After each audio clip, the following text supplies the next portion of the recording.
Reigns is plastic. Rey's going to Mania. And Brock and Oba kick off.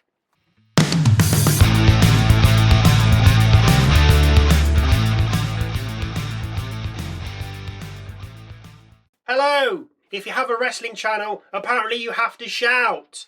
I'm Michael. I'm Sally. We begin with CM Punk, who adopts his now infamous cross-legged posture from the off. He wonders what Harley Race would do in a situation like his, and then disappoints the crowd by telling them Roman Reigns isn't here. He then runs through what's been happening between he and Reigns over the last few weeks, and he's glad Reigns hates him. He then calls Reigns plastic, safe, and manufactured, whereas he's dangerous, and you never know what he's going to say. He goes on to say that Reigns acts as if he's the Rock backstage, tells us he sucked at football, and that he ate dog food for a weird old man. After he's done with Reigns, he starts on Pat McAfee. He says he can't come here and start running his mouth, and then tells him to call his agent and lower the ticket prices for WrestleMania. Fair point. He then finishes by saying he has a receipt for McAfee. There was a little more to this, but that pretty much covers the main points. Yeah. I feel it was Punk. We see a segment where LA Knight attacks I Think I Peed at his home, and then see I've No Need backstage asking Danhausen to uncurse him. Adam Pearce then appears and tells him to go home, when the Vision then also appear. I'm a Weed then decides to go home, but the Vision convince him he's safer with them. The trio then head to the ring for Theory's match next against LA Knight. So, first match of the night, Austin Theory versus LA Knight. The fight eventually ends up outside, where Knight bounces Theory's head off the announcer's desk before sending him ring-bound. As Knight's about to head after him, Paul pushes I Can't Lead into Knight, which causes Knight to go after him. Knight didn't see the push. As I Can't Read gets to the top of the rampway, he's blocked by the Usos. No Need heads back to the ring where Knight grabs him, but Paul distracts LA. With Knight distracted, this allows Theory to roll him up and pick up the victory. After the match, the Usos and Knight corner Speed and are about to 1D him when Paul drags him from the ring. As the heels head up the rampway, Knight tells Adam Pearce to come out and then proposes a match for WrestleMania between the six of them. A six-man tag. Pearce, now at the top of the rampway, then makes it official. I think we called this last week. I think we did, yeah. Didn't we? I mean, I think the whole internet have called this. Yeah.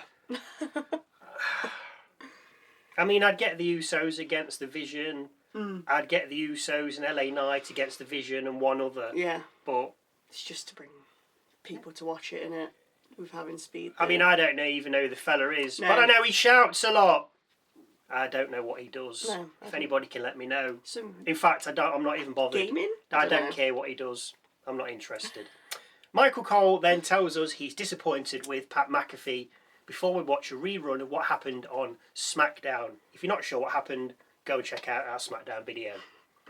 Next up, Finn Bálor versus JD McDonagh. As Bálor makes his way down, he's jumped by Dom. And even though Bálor nearly holds his own, the numbers, JD's already in the ring, overwhelm him, with the Judgment Day battering Bálor with a chair.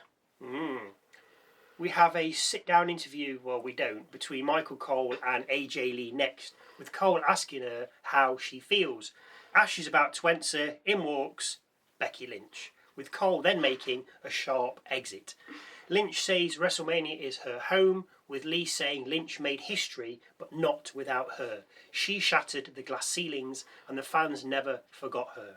She says Becky's daughter's favourite wrestler is her, before picking up her title and walking off.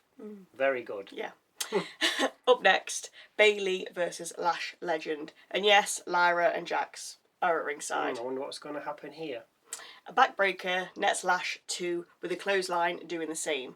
Bayley fights back with a running knee and middle rope elbow, but only gets 2 on the cover. Jax then trips Bayley, which causes Lyra to attack her.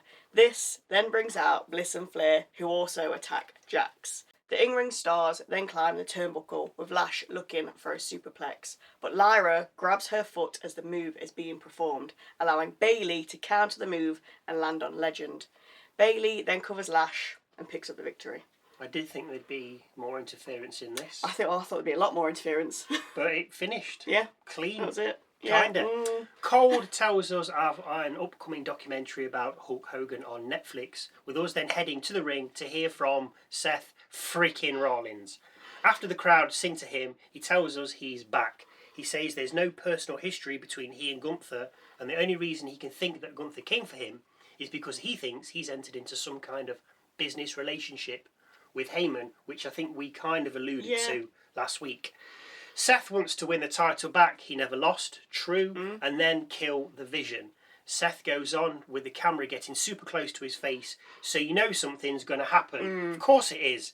Gunther then attacks, looking for a sleeper, with Seth escaping and looking for a stomp. Gunther avoids that with the pair then scuffling on the outside, but this is soon stopped by backstagers, always spoiling it. Yeah, they are, yeah. Backstage, we then see Heyman saying to Gunther he doesn't know why he did what he did to Seth last week, but thank you, as he's unaware of anything personal between the pair. Gunther then says it's personal to him, then shakes Heyman's hand and tells him he owes him much more than a very big thank you. What does he owe him? We then have a vignette from Stephanie Vaquer saying Liv won't get her hands on the title. I think she will. Me too. Next up, a six-man tag. Penta, Dragon AJ Lee and Javon Evans versus Los Americanos. We see Kofi watching Evans on a TV screen in the back before all the faces dive out the ring at the heels individually. Pandemonium then ensues for the rest of the match, with Bravo taking a Styles Clash from Lee and cover for 2. He then finds himself on the apron where he takes a Mexican Destroyer from Penta, with Evans then hitting an OG cutter to Rayo and covering for the 1, 2, 3. Big news. After the match, Rey Mysterio heads out Bigger news. and inserts himself into the Intercontinental title ladder match at WrestleMania. Apparently he's spoken to Adam Pearce, He's got it all sorted. and Pearce is like, Ray, Yeah. you're in. I mean, we said last week that there'd be possibly 1 or 2 more. Yeah. I don't think there'll be any more now. No, yeah. Ray for the title. One last big hurrah. Yeah, maybe. Because he can't have much longer left, No, can he? you would have thought to so. be fair. We see Rhea Ripley and Io Sky backstage before their match, but more importantly, we see Austin Theory again speaking with Maxine Dupree in the background. Again, I like this. I think no problem with that. Yeah. She doesn't do anything anymore. She had that little spat with the IC title and Natty, who's disappeared as well. I know, yeah. But yeah, Maxine Dupree with the Vision, or whatever you want to call them. Everything that's gone on could turn a heel, and then he's taken her to the dark side. Fine by me. So, let's go to that match. The last one of the night, and the main event of the evening. Rhea Ripley and Io Sky versus B-Fab and Michin, with, of course, Jade Cargill. Fab and Rhea start us off with Fab getting the upper hand. Sky then comes in and turns the tables. Michin crotch chops the crowd during the break, clearly a fan of the best era attitude. Aren't we all? With us then coming back from the break and the baddies double teaming Sky. Outside, Cargill pulls Rhea from the apron, while inside, Sky rolls up Fab and picks up the win. After the match, the new faction beat on Sky, but Rhea heads in to put a stop to it. She gets overpowered and then held in the corner by B-Fab and Michin, while Cargill hits Sky multiple times with a kendo stick. We have a vignette from Bálor, who tells Dom playtime's over, before adding Dom's awoken a side to him he thought he'd buried a long time ago. We then see Dom asking his fellow Judgment Day members what he could mean. JD tells him not to worry about it, with McDonagh then adding that he can't believe Ray's been added to the IC title ladder match just because he's mates with Penta. I can't, to be fair. I know, yeah. I mean, good on him, but yeah, just put him in. Dom tells him not to worry about it and says he'll go talk to Pearce. As the boys head off, Roxanne rolls up. Morgan thanks Perez for last week, but shows concern as Bálor brought her into the club. Before anything is said, though, Vaquer pushes Liv into Perez and then throws her into a TV before leaving.